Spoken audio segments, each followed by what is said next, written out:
music. அப்பவும் இப்பவும் எப்பவும் Chennai Silks. Adhiradi collection, Saravedi celebration.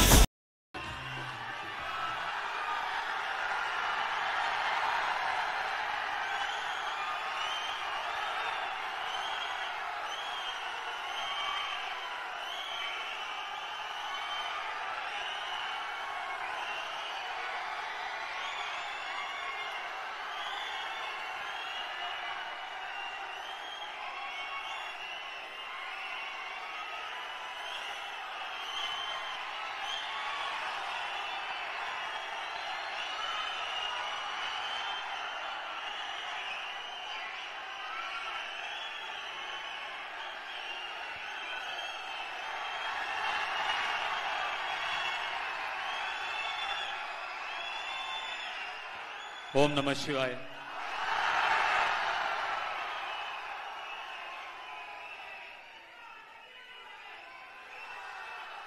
Na Baba. நல்லா இருக்கீங்களா?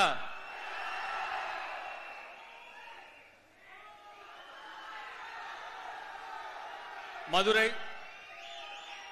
கிட்டத்தட்ட ஒரு 8-9 வருஷத்துக்கு அப்புறம் வரேன்னு நினைக்கிறேங்க. என் மனசுக்கு ரொம்பவும் நெருக்கமான ஒரு ஊரு. நிறைய காரணங்கள் இருக்கு.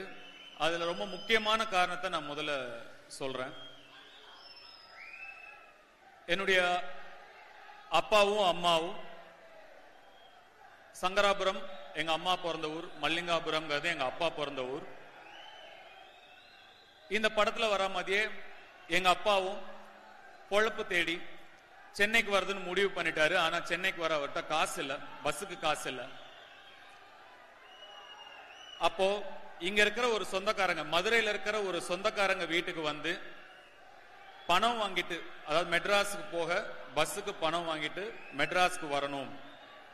ஆனா மதுரைக்கு வரவும் காசு இல்ல. அப்ப செல்வராகவன் சாருக்கு 4 வயசோ ஏதோ. எங்க அம்மா 3 மாசம் பிரெக்னண்டா இருக்காங்க.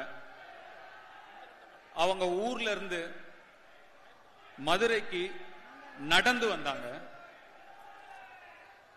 கிட்டத்தட்ட ஒரு 120 கிலோமீட்டர் இருக்கும்னு நினைக்கிறேன். 120-130 கிலோமீட்டர் இருக்கும்னு நினைக்கிறேன். நடந்தே வந்தாங்க அங்க இருந்து ஒரு சொந்தக்காரங்களை பார்க்க. அப்படி எங்க அப்பா பிரெக்னண்டா இருந்த எங்க அம்மா கால் கடுக்க நடந்து வந்து ஏறின மேடை தான் இந்த மேடை.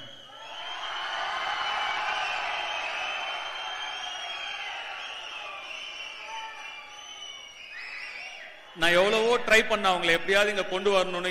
எனக்கு இந்த மொமெண்ட் இன்னும் முழுமையாகவும் நிறைவாகவும் இருந்திருக்கும். ஒரு சில காரணங்களால அவங்களால வர முடியல. எனக்கு மதுரையில நிறைய சொந்தக்காரங்க இருக்காங்க, நிறைய நண்பர்கள் இருக்காங்க.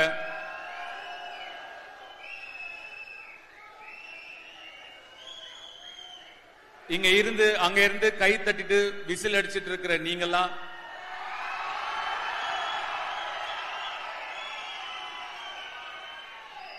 என்ன கூட விட்டுட்டு எங்க அப்பா ஒரு உதாரணமா எடுத்துக்கிட்டு விசில் அடிச்சிட்டும் கை தட்டிட்டும் மட்டும் இல்லாம எந்திரிச்சு வாங்கயா, இங்க வாங்க, வரணும், உழைக்கணும், உழைச்சு இங்க வரணும். எல்லாராலையும் முடியும். கண்டிப்பா நீங்க இதை செய்யணும். செய்வீங்கல்ல? கண்டிப்பா செய்யணும். நான் மதுரையில கிட்டத்தட்ட ஒரு 200-300 நாள் இருந்த நான் ஆடுகளம் படத்தை நடிக்கிறதுக்காக. இந்த மதுரையில நான் ஓடாத தெரு கிடையாது, ஆடாத தெரு கிடையாது. திருப்பரங்குன்றத்தெல்லாம் கிட்டத்தட்ட 30 நாள் இருந்தேன் நானு. எனக்கு ரொம்ப ரொம்ப மனசுக்கு நெருக்கமான ஒரு அனுபவமா இருந்தது. எவ்வளவோ எனக்கு வேலையில இருக்கிற ஸ்ட்ரெஸ், பிரஷர் எது இருந்தாலும் அந்த 200-250 நாள் நாங்க இருந்த நாட்கள் நான் ரொம்ப அமைதியாகவும் நிம்மதியாகவும் நான் இருந்தேன். எனக்கு மனசுக்கு ரொம்ப நெருக்கமான நாட்கள் அந்த நாட்கள். என்ன நடு ரோட்ல இறக்கி விட்டுருவாங்க கொண்டு போய். அந்த பாட்டு ஒத்த சொல்லல அப்படியே கூட்டிட்டு போவாங்க. அப்படியே ஆட்டோல கூட்டிட்டு போய் அப்படியே இறக்கி விட்டுருவாங்க. இறக்கி விட்டுட்டு என்னை யாரும் அடையாளம் கண்டுபிடிக்கிறதுக்கு முன்னாடி நான் ஆடிடணும். அந்த லுங்கி அப்படி தூக்கி வச்சுட்டு இப்படியே ஆடிடணும். ஆனா கிட்டத்தட்ட ஒரு 5-6 நாள் வேற வேற இடத்துல வேற வேற இடங்கள்ல இறக்கி விட்டு நான் ஆடும் போதும் என்ன நிறைய பேர் அடையாளம் கண்டுபிடிக்கல. அப்ப எனக்கு அவ்வளவு சந்தோஷமா இருந்தது. இந்த ஊரோட ஆள் மாதிரி தான் நான் இருக்கேன், அதனாலதான் என்னை யாரும் அடையாளம் கண்டுபிடிக்கல. நான் இந்த மண்ணை சேர்ந்தவன் தான், இந்த ஊர் ஆள் மாதிரி தானே இருப்பேன்.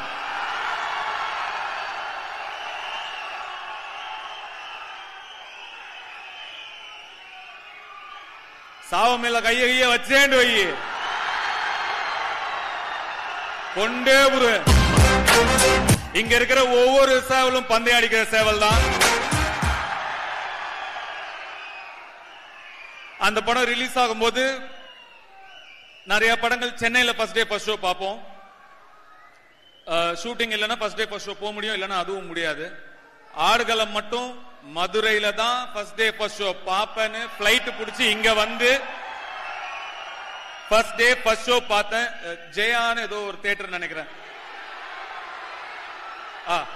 அந்த தியேட்டர் ஏதோ ஜெயான் முடியும் ஞாபகம் இருக்கு. அங்கதான் பார்த்தேன். அந்த அனுபவத்தை என்னால மறக்கவே முடியாது. உங்களோட பார்த்த அந்த எனர்ஜி என்னால மறக்கவே முடியாது. ஒரு சின்ன சின்ன விஷயத்துக்கும் எனக்கே நிறைய விஷயங்கள் புரியல. அதெல்லாம் படம் பார்க்கும்போது நீங்க எப்படி ரியாக்ட் பண்ணீங்களோ அதை பார்த்து தான் எனக்கு புரிஞ்சுது. அந்த அனுபவத்தை என்னால மறக்கவே முடியாது. இந்த இட்லி கடை ஒரு சாதாரண படம், சிம்பிளான படம்.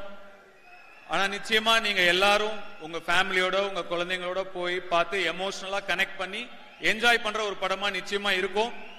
நிச்சயமா உங்களுக்கு பிடிக்கும் நான் நம்புறேன்.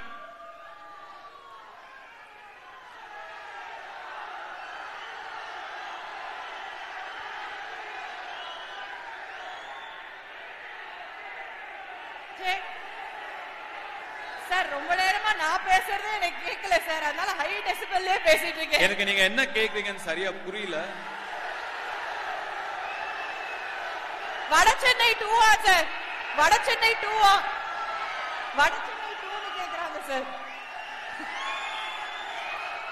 வட சென்னை 2 அடுத்த வருஷம் படப்பிடிப்பு ஆரம்பிக்கும். அதுக்கு அடுத்த வருஷம் ரிலீஸ் ஆகும். எண்ணம் போல் வாழ்க்கை உங்களுடைய எல்லாருடைய எண்ணமும் அவங்க குடும்பம் மீதும் அவங்க குழந்தைகள் மீதும் இருக்கணும். நல்லபடியா பாத்துக்கோங்க, குடும்பத்தை முதல்ல நல்லபடியா பாத்துக்கோங்க.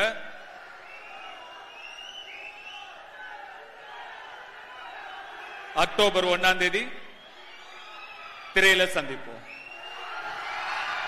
சார் மதுரை மக்களுக்காக நான் வந்து பேசாம இருந்தா அது ரொம்ப தவறாயிடும். நீங்க சென்னையில பாடினீங்க, கோயம்புத்தூர்ல பாடினீங்க, அப்ப மதுரையில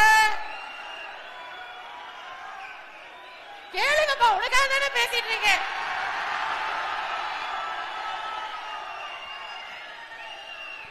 ப்ளீஸ் சார்.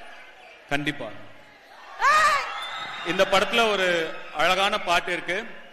ராஜமுருகன் ஜோக்கர் என்ற படம் எடுத்தார் இல்லையா, ராஜமுருகன் டைரக்டர், அவர் லிரிக்ஸ் எழுதினார் இந்த பாட்டுக்கு. நான் அந்த பாட்டு பாடுறேன் உங்களுக்கு. இது இருக்கா மைனஸ் ட்ராக் இருக்கா? இருக்கு சார், ப்ளே பண்ணு. இந்த இடத்துல இந்த பாட்டோட லிரிக்ஸ் வந்து இந்த படத்தோட மொத்த ஜீவனும் இந்த பாட்டோட வரிகள்ல இருக்கு. அதை எழுதி கொடுத்த ராஜமுருகன் சாருக்கு என்ன நன்றியை சொல்லிக்கிறேன். என்னை நம்பி நடிக்க வந்த என்னுடைய எல்லா கலைஞர்களுக்கும் நான் நன்றி சொல்லிக்கிறேன். டெக்னீஷியன்ஸ்க்கும் என்னோட நன்றியை சொல்லிக்கிறேன். எங்களுக்குள்ள நாங்க எல்லாரும் சேர்ந்து உங்களுக்கு படம் எடுக்கிறோம், எங்களுக்குள்ள நன்றி சொல்லுக்க தேவையில்லைன்னு நினைக்கிறேன். இருந்தாலுமே என் மேல இருந்த நம்பிக்கையில மட்டுமே அவங்க எல்லாருமே வந்தாங்க. எல்லாருக்கும் நன்றி. இங்க இருக்கிறவங்களை குறிப்பிட்டு சொல்றேன், எஃபர்ட் எடுத்து இங்க வந்திருக்காங்கிறதுனால இங்க இருக்கிறவங்களை மட்டும் குறிப்பிட்டு நான் பேச விரும்புறேன். அருண் விஜய் சார், நீங்க சொன்ன மாதிரி நீங்க கதை கூட சரியா கேட்கல, உடனே டக்குன்னு ஓகே சொல்லி என்ன நம்பி நீங்க வந்துட்டீங்க. அவருடைய படம் இப்போ ரெட்டத்தலைன்னு ஒரு படம் நடிச்சிட்டு இருக்காரு, கூடிய சீக்கிரம் ரிலீஸ் ஆக போகுது. நான் ஒரு 30-35 நிமிஷம் அந்த படம் பார்த்தேன். எக்ஸ்ட்ராடினரி த்ரில்லரா இருக்கு அந்த படம், ரொம்ப நல்லா வந்திருக்கு. வாழ்த்துக்கள் பிரதர். கண்டிப்பா அந்த படம் பெரிய வெற்றி அடைய என்னுடைய வாழ்த்துக்கள். உங்களுடைய டெடிகேஷனுக்கும் உங்களுடைய சப்போர்ட்டுக்கும் ரொம்ப நன்றி. பார்த்திபன் சார் மீண்டும் மீண்டும் ரொம்ப நன்றி. நீங்க தான் அதை இன்னுமே எங்க போனாலும் சின்ன கதாபாத்திரம் சொல்றீங்களே தவிர, நீங்களே படம் பார்க்கும்போது உங்களுக்கு தெரியும் அது சின்ன கதாபாத்திரம் இல்ல, மக்கள் சொல்லுவாங்க, அப்போ உங்களுக்கு தெரியும். இளவரசு சார் நம்ம திருவிளையாடல சேர்ந்து நடிச்சோம். என் மனசுக்கு பிடிச்ச முத்துகிருஷ்ணா நீங்க அந்த படத்துல நடிச்சிருந்தீங்க. கண்டிப்பா நீங்க மறந்துருக்க மாட்டீங்க. உங்களோட ஒர்க் பண்ணது எனக்கு ரொம்ப மகிழ்ச்சி சார். என்னுடைய சொந்த ஊரை சேர்ந்த ஒருத்தர் கூட சேர்ந்து வேலை செஞ்ச ஒரு சந்தோஷம் இருந்தது. உங்க கூட பழகின நாட்கள் ரொம்ப அழகா இருந்தது. பேசின நாட்களை விட நான் உங்ககிட்ட நிறைய உங்க கேரக்டர் நல்லா இருக்க நான் இன்னும் எழுதிக்கிட்டே இருந்தேன். இன்னும் பெட்டர் ஆயிட்டே போச்சு. அதனால இன்னும் நிறைய நாட்கள் நான் உங்ககிட்ட கேட்டேன். நீங்க எந்த விதமான ஒரு செகண்ட் கூட யோசிக்கல. தம்பி வந்துடுறேன் தம்பின்னு வந்து எனக்கு கோஆபரேட் பண்ணி கொடுத்தீங்க. ரொம்ப ரொம்ப நன்றி. என்னுடைய தயாரிப்பாளர் ஆகாஷ் பாஸ்கரன் அவர்களுக்கு என்னுடைய நன்றியை சொல்லிக்க விரும்புறேன். என்னுடைய ரசிகர்கள்லாம் என்னுடைய படத்தை எப்படி ப்ரோமோட் பண்ணணும்னு இவ்வளவு நாள் ஆசைப்பட்டாங்களோ அவர் அதை பண்ணி கொடுத்திருக்காரு. உங்களுக்கு நீங்க எல்லாம் சந்தோஷப்படுற அளவுக்கு இந்த படத்தை அவர் ப்ரோமோட் பண்ணி கொடுத்திருக்காரு. அதுக்காக உங்க சார்பா ஆகாஷ் பாஸ்கருக்கு நான் நன்றி சொல்லிக்கிறேன். என் சார்பாவும் நன்றியை சொல்லிக்கிறேன். இந்த படத்தை வெளியிடுற இன்பன் உதயநிதி, அவர் எனக்கு குழந்தையில இருந்து தெரியும். இன்னைக்கு அவருடைய பேரே வருது, இன்பன் உதயநிதி வழங்கும்னு பார்க்கும்போது ரொம்ப மனசு சந்தோஷமா இருக்கு. அவருக்கும் என்னுடைய வாழ்த்துக்களை தெரிவிச்சுக்கிறேன். மதுரை மக்களுக்கும் மதுரை ரசிகர்களுக்கும் என் ரசிகர்களுக்கும் மீண்டும் மீண்டும் கோடான கோடி நன்றிகளை சொல்லிக்கிறேன். சார் உருகிட்டோம் சார், எல்லாரும் உருகிட்டோம் சார். அப்பா, இட் வாஸ் சோ டிவைன். ரொம்ப ரொம்ப ரொம்ப அழகா இருந்தது. எங்களுக்கு இந்த எக்ஸ்பீரியன்ஸை கொடுத்ததுக்கு ரொம்ப நன்றி. ஒரு சில கொஸ்டின்ஸ்லாம் இருக்கு சார் உங்ககிட்ட. அதாவது இங்க இருக்க ஒவ்வொரு பசங்களுமே அவங்கள வந்து ஸ்கிரீன்ல பாக்குற மாதிரி தான் நினைச்சுப்பாங்க நீங்க ஒரு கதாபாத்திரம் பண்ணும்போது. ஏன்னா அவ்வளோ ரிலேட்டபிளா இருக்கும். அவங்களுக்குள்ள ஒரு விஷயம் வரும், நம்மளும் இந்த மாதிரி தட்டி தூக்கி பெரிய ஆளா வந்துரும் அப்படிங்கிற ஒரு இன்ஸ்பிரேஷனா ஆன் ஸ்கிரீன்லயும் நீங்க வந்து வாழ்ந்துட்டு இருக்கீங்க. சோ உங்க டைலாக்ஸும் அதே மாதிரி ரொம்ப ரிலேட்டபிளா இருக்கும் சார். ஒரு சில டைலாக்லாம் சொல்றேன் சரியா, அவங்க எல்லாருக்குமே தெரியும். எங்க எல்லாருக்குமே வந்து ரிலேட்டபிளான ஒரு டைலாக். அந்த டைலாக் உங்க லைஃப்ல எந்த சிச்சுவேஷன்ல எந்த மொமெண்ட்ல கனெக்ட் ஆகுது அப்படிங்கறது எங்களுக்கு சொல்லுங்க. பாட்டு நம்ம கேட்டா பாடுவாரு, பட்டுன்னு பதில் சொல்லுவாரு. அதுதான் நம்ம டி சார். கண்டிப்பா இது வந்துடும் நமக்கு வேற மாதிரி. ஃபர்ஸ்ட் டைலாக் கேட்டுலாமா? பிளே பண்ணிடலாம் சார் உங்க வாய்ஸ்ல. அது மாதிரி கேட்டு நாங்கெல்லாம் சுனாமிலே ஸ்விம்மிங் போடுறோம். சுனாமிலே ஸ்விம்மிங்ல போடுற இது எந்த டைம்ல உங்களுக்கு செட் ஆச்சு? ஐயா, என் வாழ்க்கையே அதுதான். சுனாமிலேயே ஸ்விம்மிங் போட்டுக்கிட்டே தான் இருக்கேன். 16 வயசுல கேமரா முன்னாடி வந்து நிக்கும் போது இதெல்லாம் ஒரு மூஞ்சியான்னு கேட்டப்போ நான் போட ஆரம்பிச்ச ஸ்விம்மிங் தான். இன்னும் ஸ்விம்மிங்க போட்டுக்கிட்டு தான் இருக்கேன். ஏன் சார்பா அவங்க சொல்லுவாங்க, சொல்லுங்கப்பா.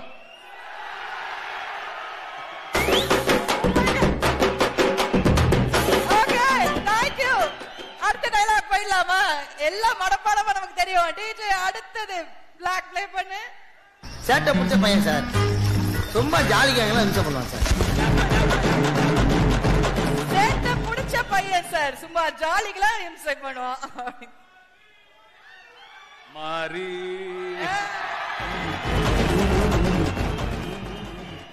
ஆக்சுவலா கொஞ்சம் சேட்டை பிடிச்ச பையன் தான் நானு. பாத்தீங்களா? சின்ன வயசுல. ஆனா என்னுடைய அண்ணா தான் இன்னும் ரொம்ப சேட்டை பிடிச்ச பையன். ஆமா சார், ஒரு அமைதியான ஒருத்தர். அவர் வந்து நிறைய அப்படி அவரு ஆக்சுவலா ஒரு இன்ட்ரோவர்ட். அவரு சோ போட்டோல நிக்க கூட ரொம்ப கூச்சப்படுவாரு. செல்வராகவன் சார் அவர். ஆனா வீட்டுக்குள்ள பயங்கர சேட்டை பிடிச்ச பையன் தான். அவரோட நான் 8 வயசு சின்ன பையன். அவர் என்ன பொறுமை இருக்கா உங்களுக்கு கேட்க? அவர் என்னோட ஒரு 8 வயசு அவரோட என்னோட 8 வயசு பெரியவர். அதனால அவர் ரொம்ப பெருசா இருப்பேன், ரொம்ப சின்னதா இருப்பேன். எங்களுக்குள்ள என்டர்டைன்மெண்ட் நாங்க 2 பேர் தான். கிரிக்கெட் விளையாட கூப்பிட்டுக்கிட்டு எப்படியாவது டாஸ போங்க அடிச்சு அவர் ஃபர்ஸ்ட் பேட்டிங் போயிடுவாரு.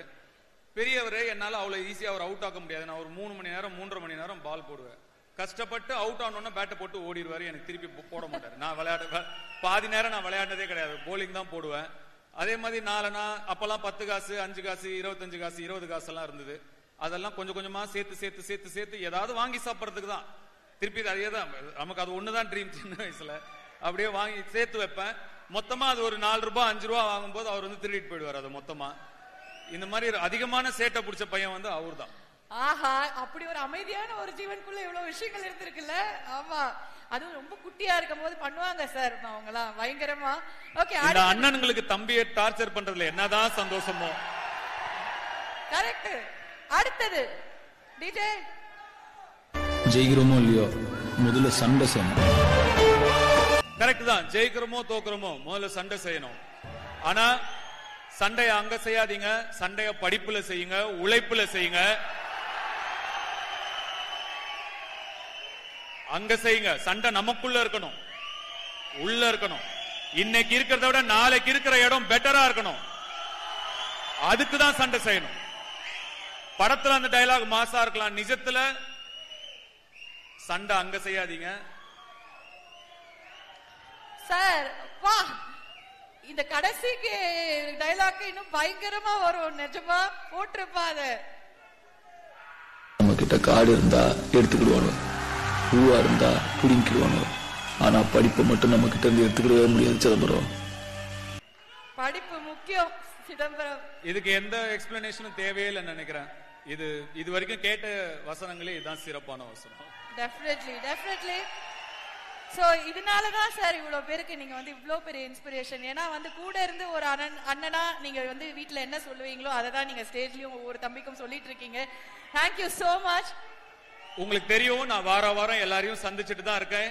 இங்க இருக்கிற ஒருத்தரையும் நான் சந்திப்பேன், தனித்தனியா சந்திப்பேன், ஒருத்தரையும் சந்திப்பேன். தெரியும்ல, ஏற்கனவே நான் பார்த்துட்டு தான் இருக்கேன், எல்லாரையும் பார்த்துட்டு தான் இருக்கேன். சீக்கிரமா உங்களையும் சந்திக்கிறேன். ரொம்ப ரொம்ப நன்றி. அக்டோபர் 1ஆம் தேதி இட்லி கடை சந்திக்கலாம். Thank you sir, thank you.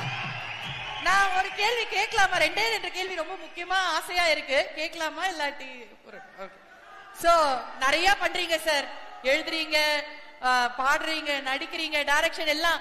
எப்ப சார் ரிலாக்ஸேஷன், எப்ப சார் ரெஸ்ட் எடுப்பீங்க, எப்ப சார் ஜாலியா இருப்பீங்க? டைம் டேபிள்ல ஏதாவது இடம் இருக்கா இல்லையா? இப்ப நான் ஜாலியா தான் இருக்கேன். இதான் ரிலாக்ஸேஷன், இதுதான் ஜாலி. என் பசங்களோட டைம் ஸ்பெண்ட் பண்றதுதான் என்னோட ரிலாக்ஸேஷன். அவங்களோட விளையாடுவேன், ஏதாவது பண்ணிட்டு இருப்பேன், அவ்வளவுதான். கடைசி சார் உங்களை விட்டுறேன். உங்க ரசிகர்களுக்கு உங்களை அவ்வளவு பிடிக்கும், ரொம்ப பிடிக்கும். ஒவ்வொருத்தரும் வந்து உயிரை கொடுக்கறாங்க. உங்க ரசிகர்கள் கிட்ட உங்களுக்கு பிடிச்ச விஷயம் என்ன அப்படிங்கறது மட்டும் எங்களுக்கு சொல்லுங்க சார்.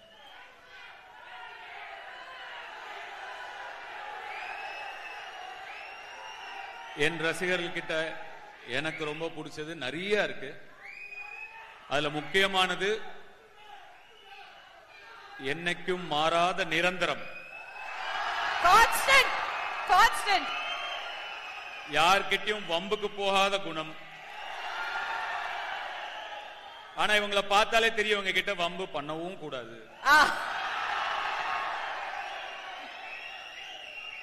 என்ன நான் திரும்பி சொன்னதுதான், எவ்வளவு நன்றி சொன்னாலும் பத்தாது. சாதாரணமா அங்க அவங்கள நடுவுல இருந்த ஒருத்தனை இங்க வச்சு உங்க நண்பனா, உங்களுக்கு பிடிச்ச நடிகனா, உங்க குடும்பத்துல ஒருத்தனா வச்சு என்ன அழகு பாக்குறீங்க. அந்த மாறாத அன்பு. அப்பவும் இப்பவும் எப்பவும் அதிரடி கலெக்ஷன் சரவெடி செலிப்ரேஷன்.